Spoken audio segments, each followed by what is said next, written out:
here we are gathered for our final panel of the Sea Lords Sea Power Conference 2024, and this panel is going to explore the idea behind the Atlantic-Pacific and the emerging operating environment of the 2040s. Now, this is a theme which is very dear to my heart because when we launched the Council on Geostrategy back in 2021, our first paper was called A Crow Memorandum for the 21st Century, and one of the ideas within was that the Euro-Atlantic and the Indo-Pacific were merging into a single strategic theatre. So we were very pleased to see in the Integrated Review Refresh of 2023 this idea embraced, particularly with the notion of Atlantic-Pacific partnerships that would bind the two regions together insofar as they were already and increasingly inextricably linked. I think it's fair to say that the geopolitical trends that we see before our eyes are proving our perspective to be accurate. From the Black Sea to the South China Sea, the entire region seems to be in flux. As Anne-Marie Trevelyan explained here last year, we live very much in a maritime century. This was also one of the key ideas of the Future Maritime Leaders Laboratory that we hosted on Monday. There was a small scenario which saw mutual crises emerging both in the Indo-Pacific and the Euro-Atlantic simultaneously, and the participants had to navigate through the two crises and determine a response. For this reason, our final panel will explore the connectivities between the Euro-Atlantic and the Indo-Pacific regions. It will also look at how these connections will evolve and change out to the 2040s. In particular, the conversation will explore how adversaries are expected to exploit the oceans and seas of the Atlantic-Pacific to their advantage. We will focus on how unilateral groupings such as the G7, AUKUS, and the Joint Expeditionary Force, and refreshed bilateral relationships such as the Hiroshima Accord between Britain and Japan may help in deterring aggressors and securing order.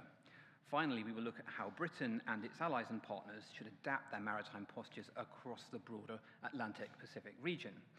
Now, I have here the largest panel of the conference, and we have a star lineup. I will not give long introductions, but we have Anne-Marie Trevelyan, who, as you know earlier, had a wonderful speech to open today's version of the conference, and she is Minister of State for the Indo-Pacific in the Foreign, Commonwealth and Development Office. We also have Admiral Ryo Sakai, the Chief of Staff of the Japanese Maritime Self-Defense Force. We have Dr. Una Aleksandra Bērziņa-Čerenkova, who is the head of the China Study Center of Riga Stradins University in Latvia. We have Dr. Balkan Devlen, Director of the Transatlantic Program and Senior Fellow of the MacDonald-Laurier Institute in Canada. And we have our own Charles Parton, who is a distinguished fellow at our organization, the Council on Geostrategy, and as many of you know, he focuses extensively on China. So I'm going to ask a number of questions to set the scene, and then we will hopefully move into an interesting conversation. So my first question goes to Anne-Marie, and it is this. In the Integrated Review Refresh of 2023, the United Kingdom stated that it sought to bind the Euro-Atlantic and the Indo-Pacific regions together so as to enhance global security. How successful do you think the UK has been here, and what else would you like to see Britain do over the next 10 to 15 years, especially in terms of maritime security? That's a nice, broad PhD question. Thank you very much for opening. We did our integrated review back in 2021, and then where we said that we could see over the next 10 years changes coming, Russia becoming more of a threat, and then shortly thereafter, as if they'd read it, they demonstrated what we meant and went and invaded.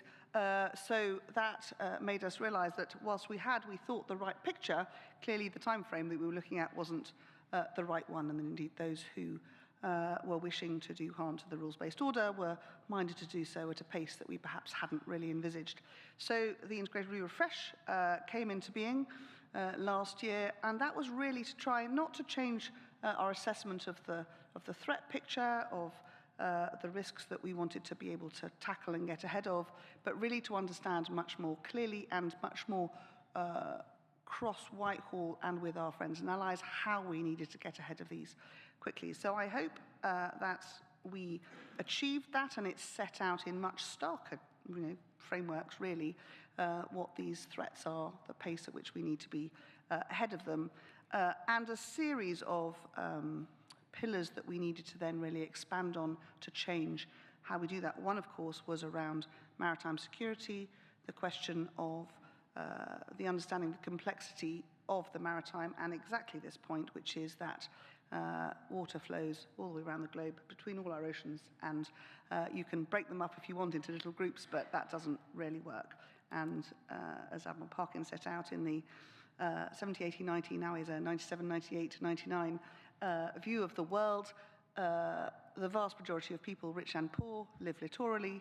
90% of all goods, importantly including our own, because that is at the core of why we do this, are moved by sea, and everything else is moving under the sea. We have to get ahead of these waterways being able to remain free and open, using all the tools that we have at our disposal. And the IOR, of course, is a cross-government document giving, if you like, a set of directions, not quite orders perhaps, but a set of directions to every part of government to think about how they are looking at both the resilience and the preparedness that they need to have in every aspect of our UK interests, so that we can be ahead of these risks, which are, as we can see, continuing to go at a pace that perhaps even 3 or 4 years ago we hadn't anticipated.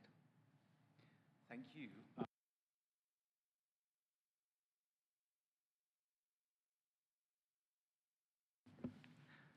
Admiral, in the Hiroshima Accord, Britain and Japan have together confirmed that they see security across the Euro-Atlantic and the Indo-Pacific as indivisible. How connected do you think the two regions will be by the 2040s, and what will this mean for British-Japanese naval cooperation? Thank you, James, and first, thanks so much for inviting me to this conference and giving this opportunity to show Japan's view on the future relations of the two regions. Today, I'm going to talk about the importance of rules-based order in today's society. No one can deny its importance. However, there are 3 players in my neighborhood who do not abide by these norms and rules. They are my 3 grandchildren. At the age of 7, 4, and 3. As anyone who has grandchildren easily understands, they are so lovely and adorable, but vicious, unmannered, and cruel. So my wife, who should be my like-minded partner, is crazy about those evil players and doesn't join me in getting them to obey rules. So generals, admirals, ladies and gentlemen, I'd like to fully understand here once again that it is the trustable, like-minded partners we really need to maintain the rules-based order in today's world. So, I'm able to close my speech, but, please let me continue. So my prediction toward 2040 is this: the connectivity of Euro-Atlantic and Indo-Pacific will only become stronger toward 2040s. Therefore, the significance of naval cooperation between the Indo-Pacific and Euro-Atlantic, including the Royal Navy and the JMSDF, will also only grow. Despite numerous changes and development by the 2040s, the global economy will continue to rely on maritime traffic. Therefore, protecting safe maritime use between the Indo-Pacific region and the Euro-Atlantic will be equally or even more important than it is today. The economic growth of the Indo-Pacific is projected to continue and will serve as an engine of the global economy, adding significance to the sea lines of communications connecting the regions. Hence, securing free and open oceans across and beyond the regions is a key to ensuring the prosperity of the Euro-Atlantic and Indo-Pacific.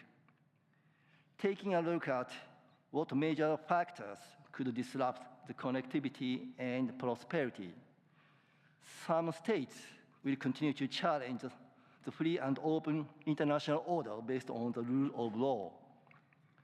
We can easily see them leveraging their power in economy, military, and science and technology, and with that, expanding their influence and continuing or further intensifying their attempt to change the status quo by force. For example, even today, ASEAN states are forced to balance potential economic benefit against geopolitical challenges and end up being exploited. The same can be said about Pacific Island nations, where great economic powers are demonstrating influence on security. We must not allow the strong to exploit the weak. We must also stay vigilant against collaboration and alignment of states posing those challenges. Technological innovation could be another factor which exacerbates maritime security. It will allow various actors to easily and affordably access highly capable arms. For example, the operation of unmanned vehicles by subversive actors has the ability to pose attacks on merchant vessels. This development may bring situations we witness in the Red and Black Seas today to the East and South China Seas, putting vital sea lines of communications at stake. It is probable that the flashing point following Ukraine and the Middle East will be the Indo-Pacific region. If that is the case, the global maritime traffic through the Indian and Western Pacific Oceans will be unsafe, and the Euro-Atlantic and Indo-Pacific will be disconnected, hindering flourishing economies of both regions.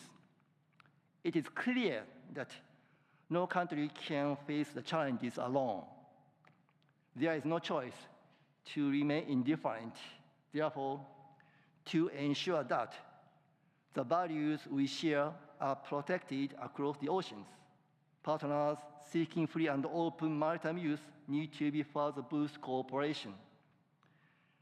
Under the free and open Indo-Pacific vision, Japan will continue to cooperate with countries to defend the safety of maritime traffic, to deploy assets for the stability of the region, as well as to provide official security assistance or a framework benefiting armed forces in the region through financial aid and capacity building support to respond to threats. Building the capacities of regional partners will lead to reinforcement of the entire region's resilience, which is a foundation of open oceans. The JMSDF is eager to deepen and strengthen cooperation with our NATO partners. We will deploy our unit through vital sea lines of communications in Indo-Pacific, the Middle East, and coastal Africa, and to Europe. At the same time, countries in the Indo-Pacific welcome the further engagement of NATO partners to the region. As an example, the deployment of the Royal Navy's Carrier Strike Group to the Indian Pacific in 2025 will be a great opportunity to demonstrate our strong bond and combat capability. It also enables our navies to explore areas of cooperation by building closer people-to-people connections. There is much room to enhance our interoperability and technological cooperation, which signals our determination to continue to strive together. The dispatch of a vessel from navies gathered here is not only a strong message that your country will not allow the status quo to be changed by force in the Indo-Pacific, but also a commitment that protects the future prosperity of the Euro-Atlantic. During this time of drastic change in global power balance, together with the chief of navies of NATO members, I will contribute to passing on to future generations a free, open, and prosperous ocean. Thank you.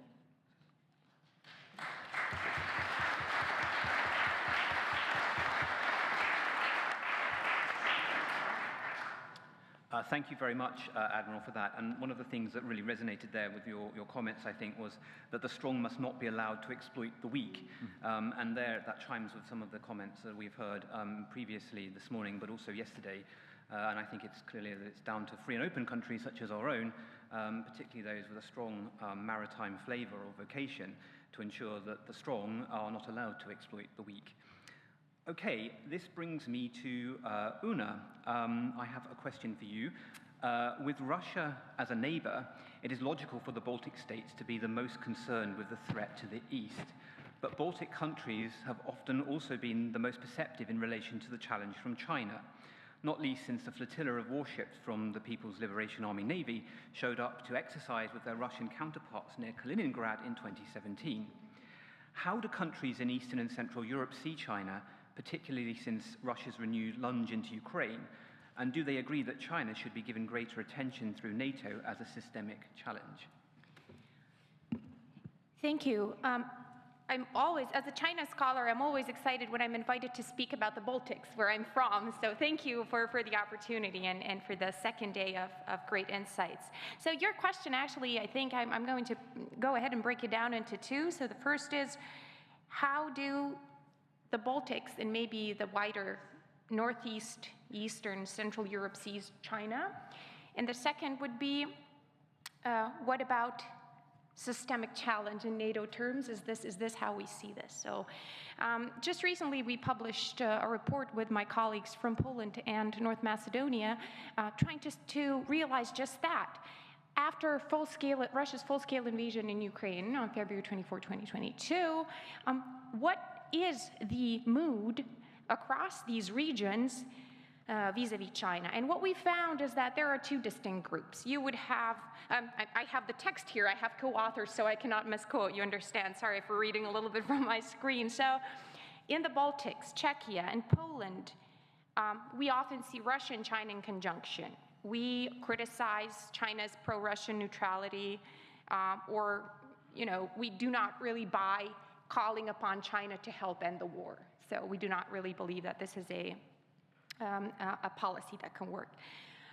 Our colleagues from Southeast European countries report, on the other hand, that even though many of them are staunch supporters of Ukraine's Euro-Atlantic integration, and they are themselves very strongly, of course, affected by the war, in economy, in energy, and also in just overall security perceptions after this aggression, during this aggression, they still choose to divide China and Russia as two different issues, and perhaps even see China as kind of the good cop in the relationship, let's say. So that's a very distinct position. And sometimes we make the mistake to launch it, to do a slippery slope argument, say, oh, they are supportive of China, they want to, be friends with China, and that's why they're not supporting Ukraine. That's not the case. But it's just this approach to China and how hinged it is to Russia is what's different. And actually, I still believe that this is a problem, because in the Baltic states, the general suspicion towards China, so I think your question actually is very well asked and very well posed, because it's not just about the invasion and the support. This is the last straw, certainly, but there have been developments in the security arena and in geopolitics before, and you mentioned the 2017, which was actually a NATO-sanctioned PASEX, I believe, at the day. It was a different time. We were all young and optimistic. But in 2019 already, we remember the case when a Chinese shipping company wanted to make a majority bid for Klaipėda port and was refused by the Minister of Defense. So in that sense, it already 16+1, and then COVID, and then of course Lithuania's issue with China, given the establishment of the Taiwanese office in Vilnius, and the reaction it caused by China. These things already had a build-up towards our vision of China. And there is one overarching reason here, is because China's position, China's vision for a new global order, which they call based on multipolarity, does not really factor in the safety, interest, and sovereignty of small actors. I'm sorry to say, the Baltics, we understand we're not very big. We know we're not, and we, of course, rely greatly on the international security. So in that sense, there is a clash in the vision, because in the vision that China is presenting through the Global Security Initiative is sort of the big few have to make it work, and then the others have to fall in line. Now let me go to the second question, the second part of your question. Well, when we were running up to the NATO 2030, not strategic concept, strategic concept, it's strategic compass, it's a strategic concept, we had discussions on how to approach China. I'm sure many of you in the room also were part of these discussions. And of course, the big question is how much attention to be given and how should it be worded. I myself am actually an advocate of the document and of the vision here. I think that it's not all in the name. I think NATO is very well aware of China's challenges, and we see it in our everyday work countering FIMI, foreign information manipulation and interference, and disinformation. So the process is there, of course. We also see how NATO is expanding partnerships in the Indo-Pacific, exactly for that same reason. So the action is there, the understanding is there, and maybe it's a good thing that a military alliance is not as active on the rhetoric as the reality would probably demand. But this is where the bad news is. 2014, which apparently is only 2040, sorry, is apparently only 15 years from today. Feels like a distant future, but 2040, I think that the language will catch up. We have no reason to believe that China's maritime blue water strategy would change. My work is to analyze documents, and there is no reason to believe that even with the change of leadership, this request for respect in the international, in the waters would somehow subside. So 2040 is going to be a difficult time, and certainly the water is all connected. We see that as well. Thank you. Oh, and a quick illustration of how everything is connected is that Lithuania has an Indo-Pacific strategy. Who would have thunk? Indeed, and we will come back to China in more detail in a few moments. But I now want to talk to, or ask Balkan a question, and that is to shift the focus a little bit and to move ahead in time. So in thinking about the connectivity between the Euro-Atlantic and the Indo-Pacific theaters, the main area of focus is often on the region between Suez and Shanghai. But there is another region which climate change analysts and strategists believe will become more important in the years ahead, the wider north, or the high north. Canada is an Arctic state. Do you think we should be more focused on the extreme northern hemisphere, and what will this mean for the maritime domain? Thank you very much, James. Thank you, firstly, Lord, for the invitation, and Victoria and James for the opportunity to be here. I really enjoyed the conference so far and learned quite a bit. The Arctic, of course, is an important concern for Canada. And I think it's quite clear that it is not only increasingly a concern for us, but also for our allies and partners. It is home for Canada. 40% of our territory lays within the Arctic, but it has its challenges, significant infrastructure challenges. It's very sparsely populated, 150,000 people across that vast area, which is larger than the European Union, geographically speaking. Very limited sort of infrastructure from anywhere from buildings to harbors to airfields and etc. But also an important part in defending North America, right? The whole point of NORAD, the binational command between the United States and Canada, is about paying attention to the aerospace security and approaches to North America from the Arctic. The climate change and an increasing interest of non-Arctic states, primarily China, showing to the Arctic, actually sort of focused the attention to the region. There are, of course, not one Arctic. There are multiple Arctics. If you look at it, European High North and the European Arctic is different. The challenges and security issues there is different than when you look at the North American Arctic or the Canadian Arctic. When we talk about ease of transportation, increasing maritime traffic, etc., we're primarily looking at the Eastern Seaway, which makes it a lot more navigable with the climate change. That's not necessarily the case right now, or will not necessarily be the case when we look at the Northwest Passage, because of the archipelago nature of it.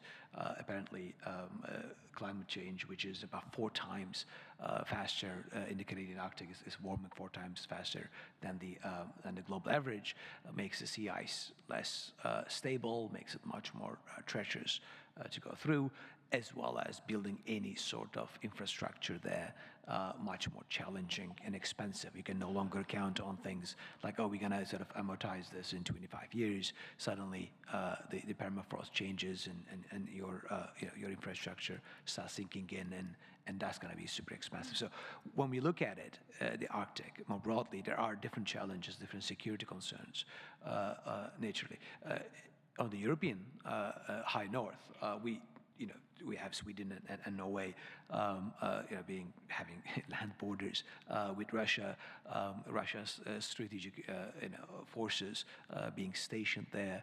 They are increasing military investment in their capabilities over there, and increasing, of course, Chinese activities in the Russian Arctic is a different concern for the European partners versus what we see in the Canadian Arctic. One of the issues that we sort of need to highlight, and I'm aware of the time that we have, is in the coming years, in going to 2040, we need to understand the connectivity that not only goes through Suez and in Indo-Pacific, but it also will go on the top of the world. And despite the challenges, we will see increasingly outside actors such as China showing up in that place through fishing, as fishing, for example, stocks move up north as climate change makes other waters more problematic, and as our friends in South China Sea and other places would know, the Chinese fishing fleets tend not to do, they tend to do illegal fishing, etc., but it's also about asserting certain positions. So we might end up seeing those. Increasing Russian-Chinese cooperation in the Arctic will be an issue. We need to be paying much more attention on how, on the Canadian side, how we can work with our Nordic partners particularly. Now, the 7 of 8 Arctic Council members are NATO members. We're looking at a very clear understanding of the northern flank for NATO, and whether Canada will, coordinate with our partners and allies will be key. And I'm just going to end with one point, and that is a few weeks ago, Canada announced its defense policy update to its 2017 defense strategy, strong, secure, and engaged. And the title of that defense policy update is Our North, Strong and Free. It is very much focused on the Arctic and investing in Arctic capabilities, ISR capabilities, over-the-horizon radars, ground satellite systems, maritime sensors. Hopefully we'll renew our, buy new submarines, et cetera, et cetera. The clear focus on the Canadian defense going forward, given the fiscal realities, et cetera, will be very much on the Arctic. And if you want to get the best buck from our buck, we really need to coordinate with our friends and allies, as the challenges both from Russia and China in the Arctic will be increasing in the coming years. And I'll stop here. Okay, thank you very much, Balkan. So we're now around halfway, just over halfway through. So I now want to hand over to Charlie. The question I have for him is, in the UK, we often see the Indo-Pacific as a place we need to tilt towards or a place we need to go. But countries such as China have been expanding out of the Indo-Pacific for some years. How will China, whether through the Belt and Road Initiative, the Global Security Initiative, or Chinese naval expansion and modernization, for example, become a Euro-Atlantic power itself by the 2040s? Thank you, James. I need to, first of all, I suppose, to set out the assumptions upon which any prognostication is based. And forgive me if these are somewhat pessimistic, but it seems to me that defense could be described as the application of pessimism. That's your business. I'm a Gramsci fan, so pessimism of the intellect, optimism of the will. But my assumptions are that Xi Jinping is still in control, a youthful 87 years old, and even if he isn't, someone of his ilk, the Chinese Communist Party still is, and the development of totalitarian, technological totalitarianism has proceeded apace. The second assumption is that the US ally and its allies are conceived as a hostile power. That's the basis of all China's foreign policy now, and I think it still will be. And the third one is that China does have a sustainable economy, an economy sufficient to sustain its status as a superpower. I'm not a peak China fan. I'm a plateau China fan. China's economy, I think, has plateaued, and plateaus can go on a long time. They either drop off suddenly, like the Vercors, or they dribble to an end, like Cape Town and Table Mountain. But it will be able to sustain it, I think, until 2040. If I look at the priorities for China in terms of international relations, then I would describe them as the region, Taiwan, of course, and I don't think there'll be an invasion or an existential blockade, certainly in the next decade, probably before 2040. We can argue about that. But also the first island chain, out to the second island chain, Japan. Big priority. Secondly, of course, the Americans. And thirdly, I would say resources, energy, food, materials, minerals, and geographically that translates into Middle East and Iran, Russia, Central Asia, Africa, and the sea. There may not be any fish left in it, but there's some minerals there too. All of which says, well, does that mean Europe and the Atlantic is really rather far down the list? Well, it is in that sense, but I think that there are four areas where I hope that the Royal Navy, I hope that the Ministry of Defence, and I hope that the wider government is already on top of and taking, getting itself configured for dealing with. Two of those are regional. One is, one might say, geopolitical, and the other relates to science and technology. Very quickly, I won't go into the Arctic, but I'm glad that we've talked about that. But what about the other extreme, the south one? Because China's making big efforts there. And that, of course, then says to you, well, are we on top of what they're doing with Argentina and what they might do with Argentina and Chile? There's that matter left over from history, as the Chinese like to say, from 1982. What happens if a future Chinese government makes mischief with Argentina, for instance? I hope we're thinking about it.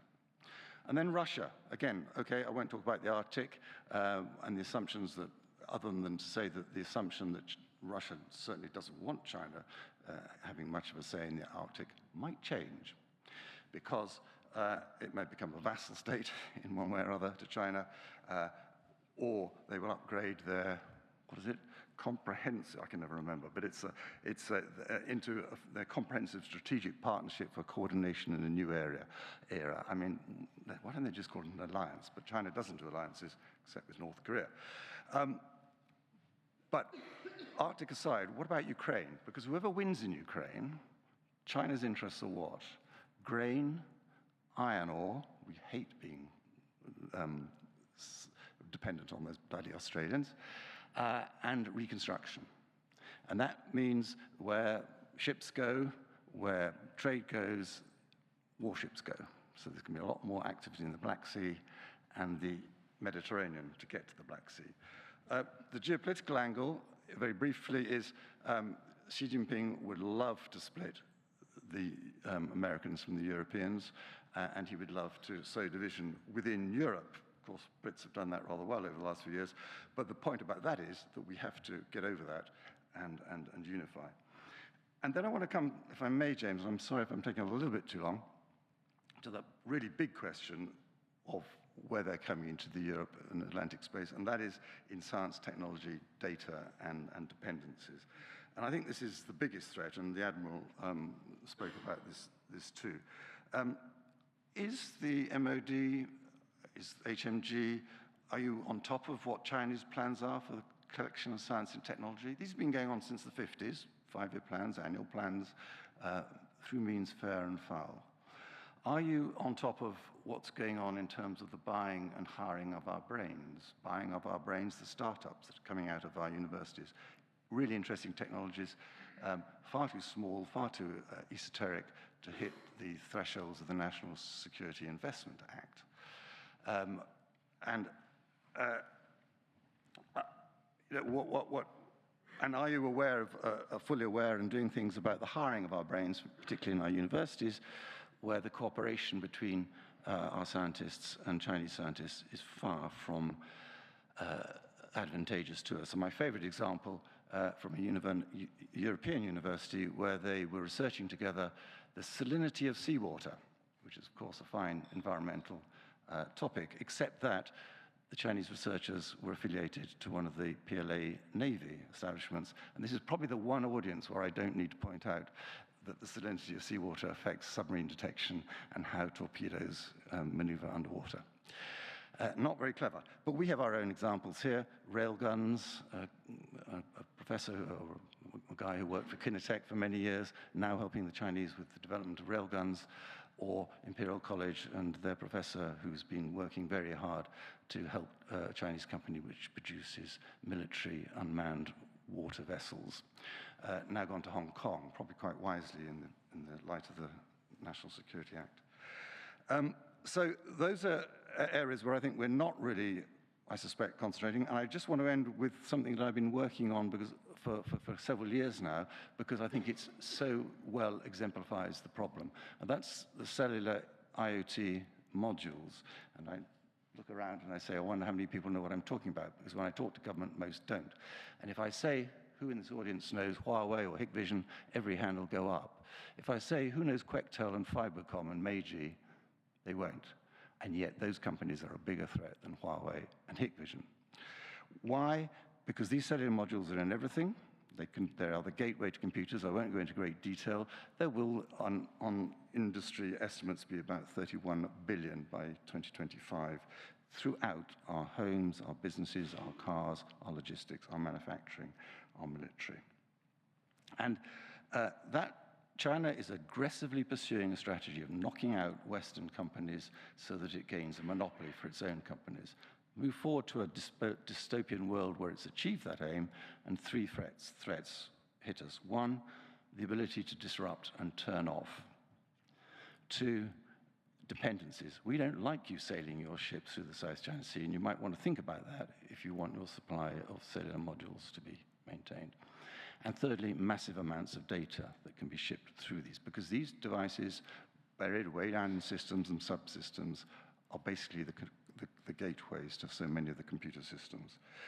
And I think in a naval context, but in a wider context, it's a question of our critical national infrastructure, but our critical military infrastructure, or you might say critical maritime infrastructure.